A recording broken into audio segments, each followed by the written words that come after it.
If you want God to do a miracle, you have to do something practical. You got to do something practical. Think about all the miracles that were performed in the Bible. Think about them. Every single miracle that somebody performed in the Bible, it required them to do something practical.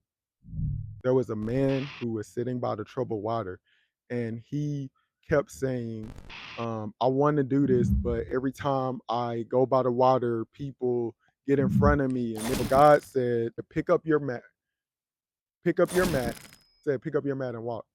Now, this man couldn't walk, but in essence, that's a practical thing. God is a supernatural God.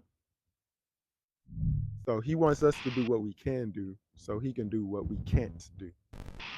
God needs you to do what you can do so he can do what you can't do. There was a woman who had to pay her debts. And her husband died, he owed debt, so the debt transferred to her. That's a message in and of itself.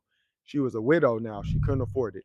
Back in the day when you couldn't pay your debt, they would say, you know what, we're just gonna take your kids.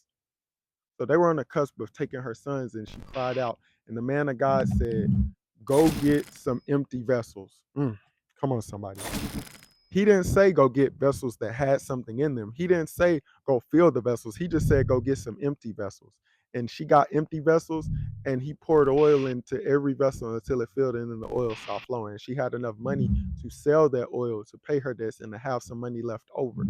See, when you are feeling empty, when you are feeling broken, when you feel like there's nothing left, God knows how to use empty vessels. God knows how to use broken things. Come here, Jesus. Jesus's body was broken for us, and now his broken body paid for our sins, and that activated salvation.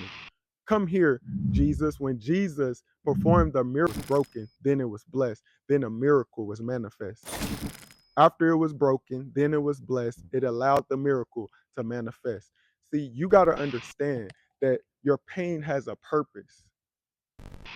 It's one thing to suffer because of our choices. It's one thing to suffer because we are sinning, but it's another thing to suffer because God is going to use that suffering for his glory.